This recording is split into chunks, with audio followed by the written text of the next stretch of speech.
당신이 찾던 무서운 이야기 고비의 TV.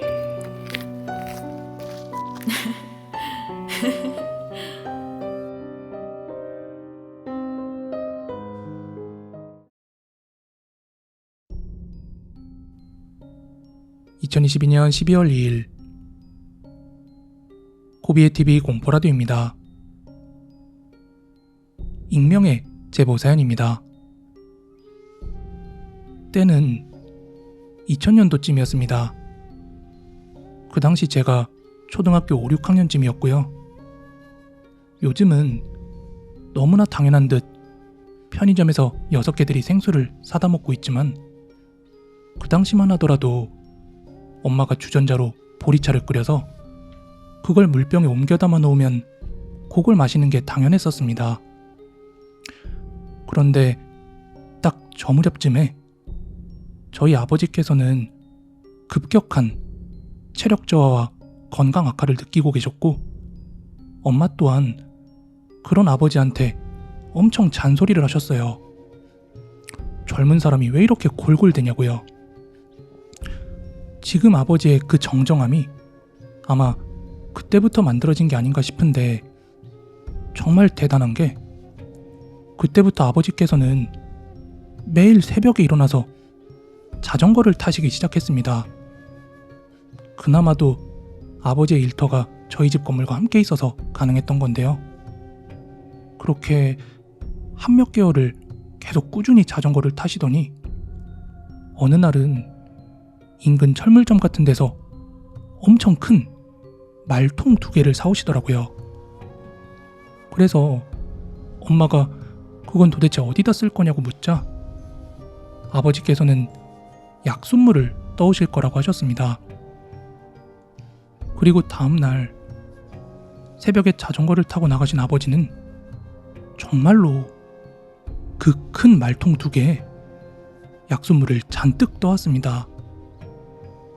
그걸 들고서 산을 내려온 것도 대단하고, 자전거 짐칸에 원단끈 같은 걸로 단단히 묶어서 가져왔다고 하는데, 그것조차도 참 신기하다 싶었어요. 왜냐하면 물이 가득 든 그 말통은 초등학생이었던 제가 혼자 들기에도 엄청 무거웠었거든요. 요즘은 말이야, 자전거만 타기가 너무 심심한 거야. 그래서 저 앞에 있는 산에 조금 올라갔더니 그 초입에 약수터가 있더라고. 근데 너무 시원하고 맛있는 거야, 운동 끝나고 먹으니까. 그래서 당신하고 애들도 같이 먹으라고 내가 떠왔잖아. 그 이후 어머니는 보리차를 끓일 일이 전혀 없었습니다. 진짜 물 떨어질 쯤만 되면 아버지는 또 새벽에 등산 코스로 해서 약순물을 받아오셨거든요. 그러던 어느 하루였습니다. 아버지가 운동을 나가는 시간이 거진 새벽 5시에서 5시 반쯤이었단 말이죠. 그럼 빠르면 7시? 늦어도 8시 안에는 들어오시기 때문에 저는 아버지가 나가는 모습보다는 들어오는 모습을 주로 보곤 했어요. 그런데 그날은 운동을 나가셨던 아버지가 옷이 온통 흙탕물에 젖어 있는 데다가 약수통도 들고 오지 않았더라고요. 그래서 자전거 타다가 넘어지셨나? 하고 가족 모두가 걱정을 했죠. 왜냐하면 그때 밖에는 비가 오고 있었거든요. 하지만 아버지는 아무렇지 않다는 듯이 옷을 벗고 화장실로 씻으러 들어가셨고, 형과 저는 아침을 먹고서 둘이 함께 학교로 향했습니다. 그리고 아버지께 무슨 일이 있었는지는 저녁이 되어 형이 엄마 아빠에게 물어보고 나서야 들을 수 있었습니다. 지금부터는 아버지의 말이에요. 원래는 아빠가 동네 한 바퀴 자전거로 싹 돌고 나서 그 산 초입에 자전거를 세워두거든? 그리고 좀 걸어가다 보면 약수터가 나오는데, 거기서 미리 물을 받아놓고 산중턱에 올라갔다가 내려오면서 물통을 챙긴단 말이지. 그럼 그거 누가 가져가면 어떡해? 에이, 그 새벽에 그 무거운 걸 누가 가져가. 약수물 받기 귀찮으니까 조금 따라가는 사람은 있어도 그거 들고 가는 사람은 한 번도 없었어. 아무튼 산중턱에서 아빠가 내려오는 길이었는데 갑자기 비가 내리기 시작해서 서둘러 내려오고 있었거든. 그런데 저 멀리에서 어떤 여자가 엉거주춤 산을 오르더라고. 그러다가 거리가 점점 가까워오는데 한 10m쯤 거리를 두고 있었나? 그 여자가 소리를 치는 거야. 약수터에 있는 물통 아저씨 거예요? 하고 물어보더라고. 그래서 아빠도 소리를 쳤지. 네, 그거 제 거예요 하고. 근데 원래 그 시간이면 동이 트기 시작해서 주변이 다 보이긴 하거든. 그런데 비가 와서 그런가 그냥 그게 여자라는 것만 알겠더라고.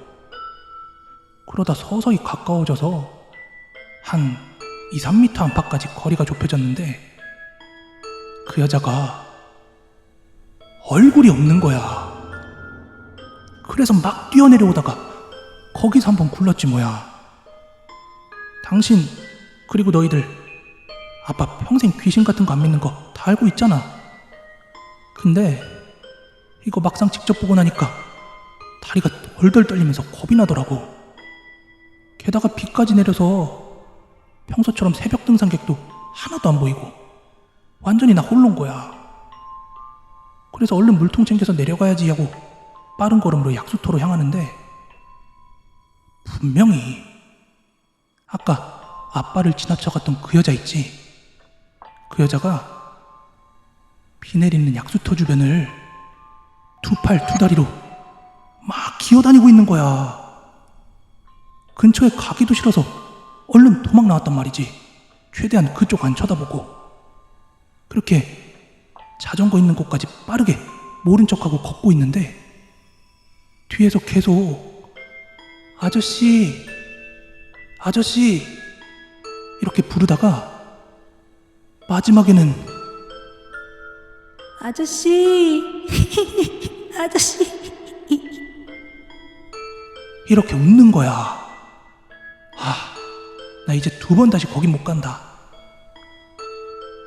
그 당시 저는 이 이야기를 정말 무섭게 들었는데 형은 아빠한테 장난친다고 괜히 넘어진 게 민망해서 지어낸 거 아니냐 이러면서 막 추궁하며 장난쳤거든요.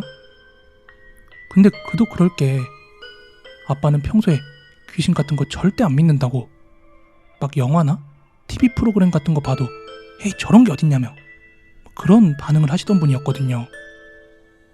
그런데 그런 일이 있고도 새벽마다 운동은 계속 나가셨는데 약수터만큼은 그냥 생략을 하시더라고요.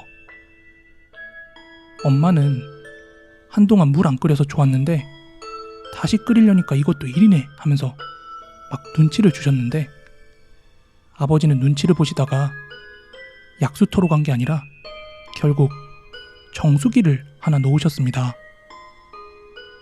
세월이 지나고 나서 아버지한테 그 이야기를 다시 물어봤는데 아버지는 여전히 확고하십니다. 본인이 본 건 분명히 귀신이 맞았다고요.